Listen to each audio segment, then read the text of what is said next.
থাকে তার সেই অনুভূতিকে কাজে লাগিয়ে তার মতো করে সে একটি কথা বলতেই পারে। আমার কাছে মনে হয়েছে পৃথিবীতে আছে আজকে যত সংঘাত, যত রক্তপাত, এগুলির একটি মূল কারণ হয়ে দাঁড়িয়েছে যে আমি হিন্দু, তুমি মুসলমান, তুমি খ্রিস্টান, তুমি বুদ্ধ। সবাই নিজের জয়ধ্বনি আমরা করছি এবং সেটি করা উচিত, কিন্তু একটি কতগুলি কমন সিদ্ধান্তে আমার মনে হয় আমাদের অবিচল থাকা দরকার। আমরা যদি যে কোনো ধর্মের মানুষই হই না কেন, আমি মনে করি আমাদের আরেকটি পরিচয়, সবাই আমরা মানুষ, সবাই আমরা একে অপরের ভাই ভগ্নী। হতে পারে হিন্দু, হতে পারে মুসলমান, হতে পারে খ্রিস্টান। আপনি দেখুন, আপনার কোনো হিন্দু ভাই আপনার বিপদে হয়তো কোনো দিন আপনার এই 50 বছরের জীবনে দাঁড়ায়নি, 1 টাকা থেকে সহযোগিতা করেনি, আপনাকে বিশ্বাস করেনি। অথচ দেখবেন কোনো মুসলমান, খ্রিস্টান বা বুদ্ধ আপনার পাশে, আপনি হিন্দু তবু আপনার পাশে এসে দাঁড়িয়েছে। আপনি বিবেচনা করুন তো, সেখানে কি ধর্ম, বর্ণ, গোত্র পরিচয় আপনি পেয়েছেন, নাকি মানবতা আপনার কাছে এসে আপনার পাশে দাঁড়িয়েছে? সেখানে সে কোন ধর্মের আপনি কিন্তু বিবেচনা করেননি। ঠিক তেমনি প্রত্যেকটি ধর্মের মানুষের জন্যেই একজন হিন্দু বা একজন মুসলমান, বুদ্ধ পরস্পরকে চক্ষু দান করছে, রক্ত দিচ্ছে। এই বাস্তব প্রেক্ষাপটগুলো বিবেচনা করার যথেষ্ট যদি কারণ আছে, এবং এগুলি যদি আমরা বিবেচনা না করি, তাহলে আমি মনে করব কোনো দিন এই বিশ্ব থেকে আমি শ্বেতাঙ্গ, আমি ইত্যাদি সাদা কালোর মধ্যে যে লেগেই থাকে, খুদ সভ্য দেশের যে উদাহরণ আমরা দিই, খুদ আমেরিকাতে কৃষ্ণাঙ্গ, শ্বেতাঙ্গ ইত্যাদি, আমি হিন্দু, আমি মুসলমান, আমি বুদ্ধ, আমি খ্রিস্টান, যদিও নেহাতি এগুলি আমার ব্যক্তিগত অভিমত। আমি যার ভিতর মানবতা আছে, যার ভিতর সততা আছে, যে মানুষকে মানুষ বলে বিবেচনা করে এবং মনে করে যে যাদের গতি কোনো ধর্ম, বর্ণ এ জন্মগ্রহণের কারণে তার সদ্গতি হবে, এটি যারা বিশ্বাস করে, আমি সেই পক্ষের লোক নই।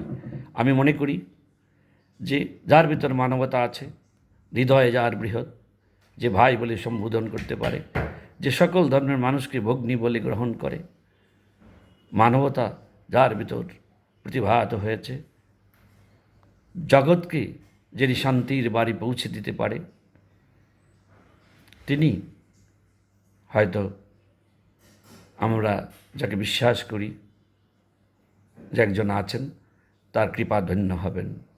এর বাইরে আমি আপাতত নিজে যতটুকু যা বুঝেছি, এর বাইরে কিছু বিশ্বাস করতে চাই না। এই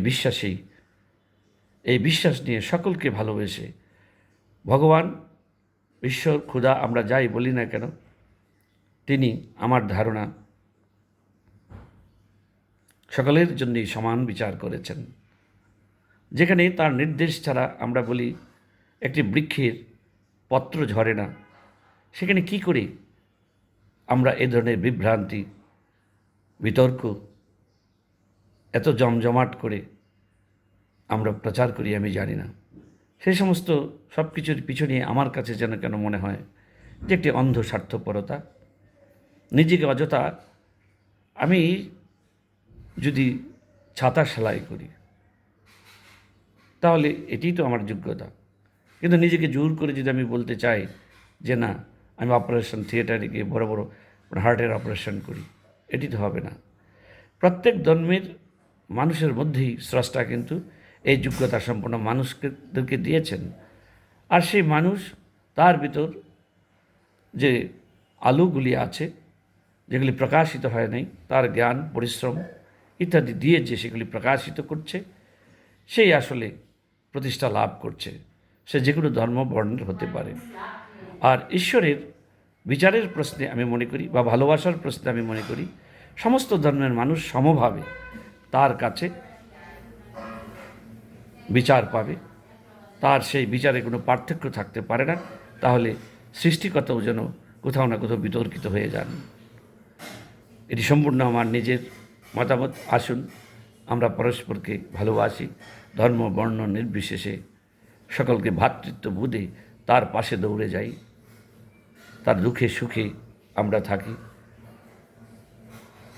আমরা নর নারী সবাই যেন এই বিশ্বাসে বিশ্বাসী হতে পারি। যদি আপনার কাছে যৌক্তিক বলে মনে হয় আমার এই বক্তব্য, আমরা সবাই যার যার ধর্মে থাকব, এটি যেমন সত্য। আবার কতগুলি আমি বলেছি কতগুলি কমন বিষয়ে, যেগুলো নিয়ে আজকে রক্তপাত এবং বিভ্রান্তি ছড়ছে। কেউ কেউ নানান ঘোষণার জন্য মনে দারুণ কষ্ট পাচ্ছে যে আমি মানুষে এত যোগ্য হয়ে আমাকে বলা হচ্ছে যে তুমি যা কিছুই হও তোমার নরক অবধারিত। এগুলি আমি বিশ্বাস করতে চাই না। আমি বিশ্বাস করবার কোনো যৌক্তিক কারণও থাকতে পারে না। এখন শাস্ত্রগুলিতে কি বলেছে, সবসময় শাস্ত্রগুলি আমার কাছে ব্যক্তিগতভাবে বড় বলে আমি মনে করি না। আমি বাস্তব অভিজ্ঞতা যা দেখতে পাচ্ছি তার থেকে আমার কথা বলা। ওই যে আমি বলেছি, আমি হিন্দু হলে অনেক মুসলমান নির্দ্বিধায়, আমি দেখেছি অন্যায়কে কোনো মুসলমান বলেই তাকে সমর্থন করেনি, হিন্দুর কাছে এসে তাকে সহযোগিতা করেছে। আবার অনেক হিন্দু বলেই তার কোনো হিন্দু ভাইকে সহযোগিতা করেনি। সত্য কোনো মুসলিম ভাইয়ের বক্তব্যে বা মুসলিম ভাইয়ের কোনো সিদ্ধান্ত সঠিক বলে সে মুসলিম ভাইকেই সে গ্রহণ করেছে। তা যদি এই সমাজে সত্য হয়ে থাকে, তাহলে আমরা যদি বিশ্বাস করি প্রত্যেকের মধ্যেই তিনি বিরাজমান, তাহলে এই সমস্ত পার্থক্য বিভ্রান্তিকে আমরা কর্ণপাত করব না। আমরা সবার জন্য সবাই, সেই স্বামী বিবেকানন্দের কথাই, সবার উপরে মানুষ সত্য, তাহার উপরে নাই। অনেক ধন্যবাদ। আবার কোনো দিন অন্য কোনো প্রসঙ্গে দেখা হবে আপনাদের সাথে।